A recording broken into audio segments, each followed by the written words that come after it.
നമുക്കെല്ലാവർക്കും അറിയാവുന്നത് അംബേദ്കർ ഭരണഘടന എഴുതി. അംബേദ്കർ സോഷ്യൽ റിഫോമർ ആയിരുന്നു. പക്ഷെ അംബേദ്കർ ഇത് മാത്രമല്ലായിരുന്നു എന്നുള്ളതും തിരിച്ചറിഞ്ഞതും കുറച്ച് വൈകിയാണ് ഞാൻ. ചുരുക്കി പറഞ്ഞ ഒരു 3-4 കൊല്ലം മുമ്പാണ് അംബേദ്കർ ഇത് മാത്രമല്ല എന്നുള്ളത് വസ്തുത പോലും ഞാൻ അറിഞ്ഞത്. അത് എങ്ങനെയായിരുന്നു എന്നുള്ളത് ഞാൻ പിന്നീട് പറയാം. പക്ഷേ ഈ പുസ്തകത്തിന്റെ ഒരു ടീസർ എന്നുള്ള രീതിയിൽ ഈ പുസ്തകത്തിനകത്ത് എന്താണ് പ്രതിപാദിക്കുന്നത് എന്നുള്ളത് മാത്രം ഇന്നത്തെ സാഹചര്യത്തിൽ എത്രമാത്രം ഇത് പ്രസക്തമാണ്, നമ്മൾ എന്തുകൊണ്ട് മറന്നുകൂടാന്നുള്ളത് മാത്രം ഞാൻ പറയുകയാണ്. 8 മണിക്കൂർ മാത്രം തൊഴിലാളി ജോലി ചെയ്താൽ മതി എന്നുള്ളത് അംബേദ്കർ കൊണ്ടുവന്ന നിയമമായിരുന്നു. 1946 ഫാക്ടറി ആക്ട് അമെൻഡ് ചെയ്തിട്ട് അന്ന് 14 മണിക്കൂർ ജോലി ചെയ്യണമായിരുന്നു. അപ്പൊ ആ 14 മണിക്കൂർ എന്ന് പറയുമ്പോൾ ഒരാഴ്ചയിൽ 60 മണിക്കൂറാകും.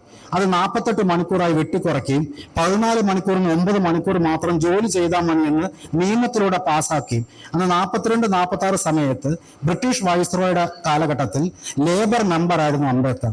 അതിനു മുമ്പേ തന്നെ അംബേദ്കർ ഈ തൊഴിലാളികളുടെ പ്രശ്നങ്ങൾ അറിയാമായിരുന്നു. അതെങ്ങനെയാ സംഭവിച്ചെന്ന് ചോദിച്ചു കഴിഞ്ഞാൽ, അദ്ദേഹം പഠനമെല്ലാം കഴിഞ്ഞ് തിരിച്ച് ബോംബെയിൽ വന്നിട്ട് രാജാവിനോടൊപ്പം ജോലി ചെയ്തുകൊണ്ടിരുന്നു കഴിഞ്ഞപ്പോൾ അവിടെ ഒരു താഴ്ന്ന ജാതിക്കാരൻ ജോലി ചെയ്യുന്നു എന്ന് പറഞ്ഞ് അദ്ദേഹത്തിന് താമസ സൗകര്യം നഷ്ടപ്പെടുകയും അദ്ദേഹം ബോംബെയിലെ ചാവൽ എന്ന് പറഞ്ഞൊരു സ്ഥലത്ത്, പരേലില് ബോംബെയിലെ ചാവലിൽ വന്ന് താമസിക്കേണ്ടിടയായി. റൂം നമ്പർ 50-51 ഈ 2 റൂമുകളിൽ താമസിക്കുമ്പം അവിടെ ആയിരക്കണക്കിന് ബോംബെ മിൽ തൊഴിലാളികളാണ് ഉണ്ടായിരുന്നത്. ഇത് സംഭവിക്കുന്ന 1920-കളിലും 30-കളിലുമായിട്ടാണ്. അപ്പൊ ഈ ബോംബെ മിൽ തൊഴിലാളികൾ നേരിടുന്ന ചലഞ്ചസും അവർ നേരിടുന്ന തൊഴിൽ ചൂഷണം കണ്ടപ്പോഴാണ് ഒരു ദളിത് സോഷ്യൽ റിഫോമർ എന്നുള്ള രീതിയിൽ നിന്നും അദ്ദേഹം ഒരു ലേബർ റൈറ്റ്സ് ചാമ്പ്യൻ എന്ന രീതിക്ക് ട്രാൻസ്ഫോം ആകുന്നത്.